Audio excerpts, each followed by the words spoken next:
Mohamed Lafdil, vous êtes chef d'entreprise, ancien directeur général de l'AMDIE et du CRI de Casablanca. Avec vous, on va parler des progrès industriels du Royaume du Maroc. Merci d'avoir en tout cas accepté l'invitation de la matinale de Médien TV. Soyez d'ailleurs le bienvenu. La Banque africaine de développement, la BAD, a classé le Maroc, c'était la semaine dernière, comme premier pays industriel d'Afrique. Est-ce que, selon vous, d'abord, c'est mérité, d'une part, et puis, deuxièmement, il reste quand même beaucoup à faire encore, parce que être le premier d'Afrique, même si dépasser l'Afrique du Sud, ça n'a pas été simple, c'est pas si difficile que ça, malgré tout. Oui, merci infiniment pour votre invitation. Alors effectivement, le rapport de la Banque africaine de développement qui est sorti la semaine dernière, en fait, la Banque africaine de développement publie régulièrement chaque année cet indice. Alors ce n'est pas un indice de l'industrialisation d'un pays, ce n'est pas le rapport entre le secteur industriel et son PIB qui mesurerait effectivement l'intensité industrielle de l'économie d'un pays, mais c'est un indice composite dans lequel il y a des paramètres extrêmement stratégiques et extrêmement importants et qui font que le Maroc, effectivement, grâce à une stratégie pérenne et régulière et extrêmement intensive, a permis justement ce classement. Alors, il est composé de quoi cet indice? Il est composé, sans rentrer dans la technicité, il est composé d'abord de la manière dont l'industrie nationale s'améliore en termes de gamme. Donc ça, c'est un élément important qui a permis au Maroc, grâce à la présence dans l'industrie aéronautique et à la présence dans l'industrie automobile, mais également dans l'industrie autour des phosphates, d'améliorer, je dirais, les gammes industrielles du pays. Il y a également la manière dont l'industrie marocaine s'inscrit dans les chaînes de valeur mondiales, et ça aussi, c'est quelque chose qui est important, sur laquelle le Maroc s'est engagé pendant de très longues années, et on commence à en voir les résultats. Et d'ailleurs, les résultats que vous avez évoqués tout à l'heure sur la balance commerciale démontrent encore une fois le succès de cette stratégie. Donc, ce n'est pas un indice qui calcule l'industrie par rapport au PIB, mais c'est un indice qui calcule l'évolution de l'industrialisation dans un pays. Et donc, effectivement, en comparant les différents pays africains, le Maroc est classé premier. Et ce qui est à signaler, effectivement, comme vous l'avez dit, l'Afrique du Sud a toujours été la première depuis que cet indice a été calculé. Et donc là, on constate une espèce de croisement historique où le Maroc dépasse effectivement l'Afrique du Sud sur cet indice. À travers vos fonctions, vous êtes bien entendu un fin observateur de l'économie marocaine. Est-ce qu'on s'attendait à ce classement ? En fait, on s'attendait à ce qu'on améliore notre classement, ça c'est clair. Et d'ailleurs, je dois dire que sur l'ensemble des pays africains, il y a plus de 41 exactement qui ont amélioré leur classement, ce qui est un signal extrêmement positif sur la transformation du potentiel industriel africain. Alors, on s'attend à ce qu'on améliore le classement parce que, et comme je l'ai dit tout à l'heure, il y a une stratégie de plusieurs années, d'une vingtaine d'années qui a été mise en place et qui commence à porter ses fruits et qui est dans la durabilité, qui n'est pas dans l'opportunisme, mais qui est vraiment dans la construction, avec aussi bien les dimensions logistiques, les dimensions financement, les dimensions zone industrielle, les dimensions capital humain, les dimensions promotion, les dimensions diplomatie économique. Donc, c'est toute une série effectivement, d'actions et de stratégies qui ont permis de faire remonter le Maroc et d'avoir la bonne surprise d'être classé premier. Et j'espère qu'on va maintenir ce classement parce que l'écart est très faible. Mais pour le maintenir, il y a un certain nombre de préalables sur lesquels certainement on va revenir. Oui, alors justement, c'est la question que j'allais vous poser. Le maintenir et peut-être l'accentuer. Comment est-ce qu'il faut relever les nouveaux défis? Et d'abord, quels sont-ils, ces nouveaux défis? Ou en tout cas, des défis qui sont en face de l'économie marocaine pour pouvoir accélérer encore et aller beaucoup plus vite. Je pense particulièrement, c'est vrai que l'industrialisation, elle est importante, mais cette industrie marocaine, est-ce qu'elle crée suffisamment d'emplois, par exemple, pour développer aussi d'autres secteurs? C'est un des défis, probablement. Oui, tout à fait. Vous avez pointé du doigt l'un des plus grands défis, c'est que malgré cette amélioration, malgré le renforcement de l'industrie manufacturière dans notre économie, on constate qu'elle n'est pas suffisamment génératrice d'emplois pour pouvoir résorber la demande d'emploi que caractérise la dynamique démographique actuelle du Maroc. Donc ça, c'est effectivement l'un des plus grands défis. Et un deuxième défi qui me paraît peut-être pourrait répondre au premier, c'est la présence du capital marocain. C'est-à-dire, aujourd'hui, les industries ou les opérateurs économiques marocains n'investissent pas suffisamment les secteurs de l'industrie manufacturière. Et ça, c'est quelque chose qui est extrêmement, qui fragilise en fait la position marocaine, parce que quand on s'intéresse, quand c'est des opérateurs internationaux qui s'intéressent au Maroc, et ça c'est une excellente chose, bien évidemment, il y a un transfert de technologie, il y a un transfert de capitaux, il y a création de postes d'emploi, mais c'est des opérations qui s'inscrivent dans des logiques de chaîne économique, de chaîne de valeur économique mondiale. Et que bien évidemment, de par la nature de ces chaînes, ils créent de l'emploi, mais pas suffisamment et pas obligatoirement de grande qualité. Il y a des secteurs industriels où aujourd'hui nous avons créé ces emplois, mais pas en quantité suffisante. Quand c'est les industriels, quand c'est les opérateurs économiques marocains qui vont s'intéresser à ces secteurs-là, si on prend par exemple la transformation agricole, la transformation des produits agricoles, c'est un potentiel qui existe au Maroc et qui permettrait de créer beaucoup plus d'emplois. On peut prendre bien évidemment d'autres secteurs d'activité, mais le frein pour inciter des opérateurs économiques qui sont habitués, on va dire, à faire un sport particulier, là on leur demande de se muscler pour un autre sport et que bien évidemment c'est pas une transition facile. Et là, je fais référence. Est-ce que ce sont les opérateurs marocains qui finalement n'ont pas les reins assez solides, si j'ose dire? Parce que quand on voit arriver des opérateurs étrangers et qui viennent s'installer ici au Maroc, qui viennent essayer de développer leur activité ici au Maroc, et puis que les Marocains les regardent passer comme ça, comme on regarde passer un TGV, est-ce qu'il y a une logique dans leur tête? Est-ce qu'ils n'ont pas confiance en eux-mêmes? Ou alors, est-ce que ils se disent, moi je vais aller chercher mon argent ailleurs ou l'investir ailleurs? Aujourd'hui, malheureusement, c'est vraiment la dernière phrase. C'est le ailleurs n'étant pas un autre pays, le ailleurs étant des secteurs plutôt rentiers.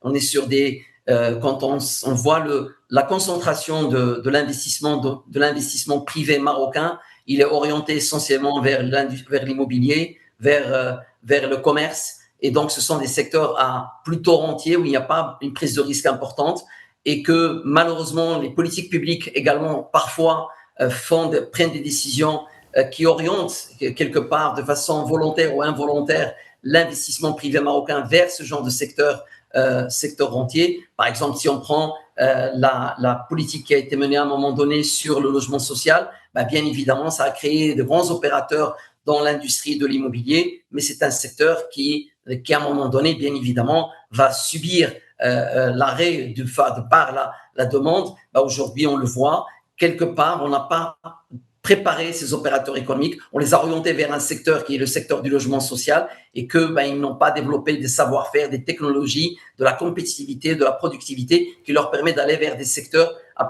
concurrentiels. Quand on voit également l'appétit de l'État, du budget de l'État pour les financements pour la dette intérieure, bien évidemment, quand on est excédent, on a une épargne excédentaire, que ce soit des investisseurs institutionnels ou que ce soit des épargnants domestiques, les banques de trésor représentent aujourd'hui une opportunité d'investissement sur laquelle il n'y a pas de risque et il y a un rendement intéressant. Et donc, pourquoi je vais me casser à monter une usine, à recruter des employés et à gérer toutes les contraintes liées au commerce et à l'industrie? Donc, quelque part, il y a la combinaison aussi bien des politiques publiques, mais aussi de la fragilité de ces opérateurs économiques qui n'ont pas été habitués à être sur des secteurs à capitaux intensifs, quelque part, effectivement, se retrouve avec ce résultat. Et j'espère que la nouvelle génération, et on le voit d'ailleurs, il y a une nouvelle génération d'entrepreneurs qui investissent dans l'industrie, donc que ce soit dans l'agro-industrie, dans l'industrie du textile, dans beaucoup de secteurs d'activité. Ce sont de nouveaux arrivants, des Marocains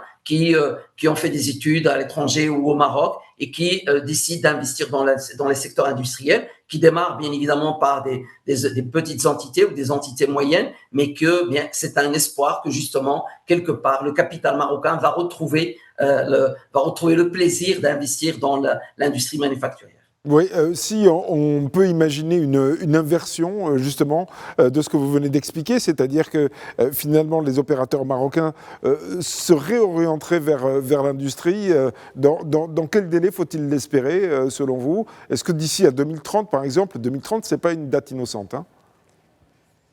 Oui, moi je pense que nous devons reprendre effectivement plus l'échéance du nouveau modèle de développement que nous avons un peu oublié et qui justement faisait comme, je dirais, comme anticipation que on va avoir une inversion entre l'investissement public qui aujourd'hui représente 2 tiers de l'investissement qui se fait au Maroc, au lieu d'avoir 2 tiers d'investissement public, d'avoir 2 tiers de l'investissement privé. Je pense que l'horizon du nouveau modèle qui était 2035 est un horizon qui me paraît plus raisonnable. Mais pour y arriver, il faudrait aussi ce qu'on appelle des réformes structurelles qui permettraient à l'économie marocaine d'être une économie, au marché marocain d'être un marché moins verrouillé, un marché beaucoup plus ouvert, qui permet à de nouveaux acteurs de pouvoir prendre des positions. Et ça, c'est une série de réformes qui doivent être prises. La dernière qu'on pourrait inscrire dans ce catalogue-là, c'est justement le fait que les marchés publics vont réserver une partie de la dépense publique à des PME. Ça, c'est un premier signal. J'espère qu'il va se renforcer et qu'il va surtout être pragmatique.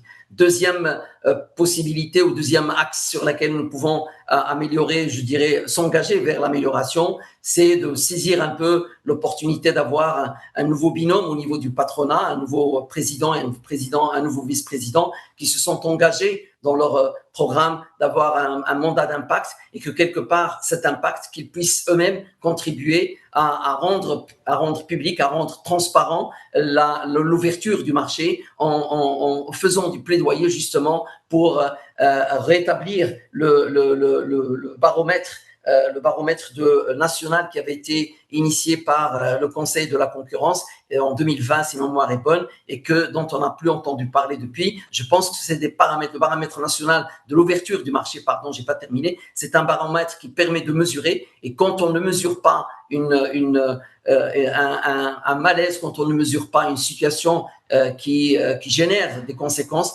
quelque part on ne peut pas la résoudre, on ne peut pas apporter des solutions, et je pense que le premier élément c'est de la mesurer. Et pour ma part, je pense que si on veut que le Maroc je dirais aille vers l'émergence de façon accélérée, il faudrait quelque part qu'il y ait une mobilité économique. Qui dit mobilité économique, ça veut dire ouverture du marché. Et avec cette mobilité économique, on va générer la mobilité sociale et donc on va consacrer la notion de mérite dans notre pays.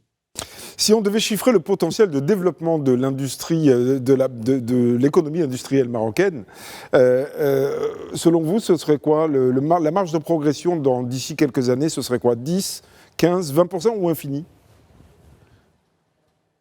Je pense que nous pouvons espérer, sur l'horizon 2035, nous pouvons espérer quelque chose comme 20%. Parce qu'aujourd'hui, on est à moins de 10%. Donc, je parle de la part de l'investissement privé dans l'industrie manufacturière nationale. Je pense que nous pouvons doubler la part du secteur privé marocain dans l'industrie nationale. Pour y arriver, il y a vraiment des réformes importantes à faire. Et pour pouvoir faire ces réformes, il va falloir mettre en place des mécanismes de mesure de l'ouverture de l'économie nationale. Il faudrait et on le voit avec la mise en place du fonds Mohamed VI, qui va permettre justement à des PME, mais également à des startups de pouvoir bénéficier de financement. On le voit également avec ce que je dit tout à l'heure, avec le fait de réserver une part de la dépense publique à des PME. Donc, il y a un certain nombre de signaux qui sont là, il va falloir les consolider. Et je pense que le rôle aujourd'hui le plus important est plutôt au niveau des opérateurs économiques qui devraient se dire, OK, comment nous pouvons nous engager dans l'industrie manufacturière? Et à la rigueur, si nous avons des doléances vis-à-vis des pouvoirs publics parce qu'il y a des réformes institutionnelles ou il y a des mécanismes institutionnels à mettre en place, ça devrait venir de la part du patronat marocain qui, dans son programme, a annoncé qu'il va effectivement être plutôt un mandat d'impact et non plus un mandat de doléance fiscale, parce que justement aujourd'hui on est arrivé on va dire, à stabiliser en fait l'environnement fiscal. C'est ce qui a été prévu depuis les assises de la fiscalité. Aujourd'hui, on est arrivé presque à ce qui avait été prévu et que quelque part aujourd'hui, les doléances du patronat marocain devraient aller vers d'autres registres. Et moi, je considère que l'un des registres les plus importants, c'est justement comment permettre au capital marocain, comment permettre à des investisseurs marocains de pouvoir accéder, de pouvoir s'investir dans l'industrie manufacturière. Oui. Alors, en quelques mots, si vous le permettez, parce que malheureusement le temps nous est compté, selon vous, le Maroc a la capacité de devenir l'usine d'une partie du monde, comme la Chine a été l'usine du monde? Je ne présenterai pas l'équation de cette manière-là. Je pense que cette notion d'usine du monde est une notion qui est dépassée et que quelque part, le Covid nous a démontré que c'est un risque. Je pense qu'on devra d'abord raisonner en termes de souveraineté industrielle sur un certain nombre de secteurs. Ça, c'est l'élément le plus important. Nous devons raisonner en termes de diversification de nos marchés. Effectivement, nous sommes donc un peu trop dépendants des marchés européens.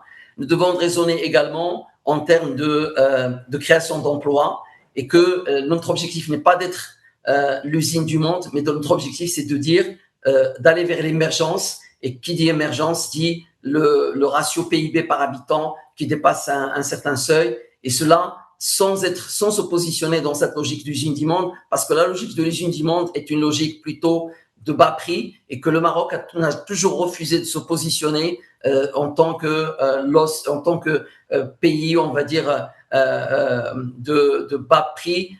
Au contraire, on est plutôt sur une dimension de proximité, de logistique. Donc, c'est une équation globale parce que pour être attractif, ce n'est pas le coût de la main-d'œuvre qui est un déterminant, ce n'est pas le coût global ce n'est pas la notion de coût, je dirais, par paramètre qui est déterminante, mais c'est la notion de coût global, c'est la notion également d'analyse des risques que nous présentons par rapport à nos partenaires. Et là, notre stabilité, la manière dont nous gérons les crises, les différentes crises, que ce soit des crises naturelles, des crises sanitaires ou d'autres types de crises, le Maroc a toujours démontré sa capacité, sa résilience. Et ça, c'est un élément qui est extrêmement important aussi bien pour les investisseurs internationaux et qui n'est pas suffisamment valorisé, même si il est conscientisé par les investisseurs marocains, mais il n'est pas suffisamment valorisé pour s'engager sur des investissements manufacturiers, des investissements industriels dont le rendement est à plus long terme et donc qui nécessite cette confiance. Et donc la confiance ne se fait pas sur des chiffres,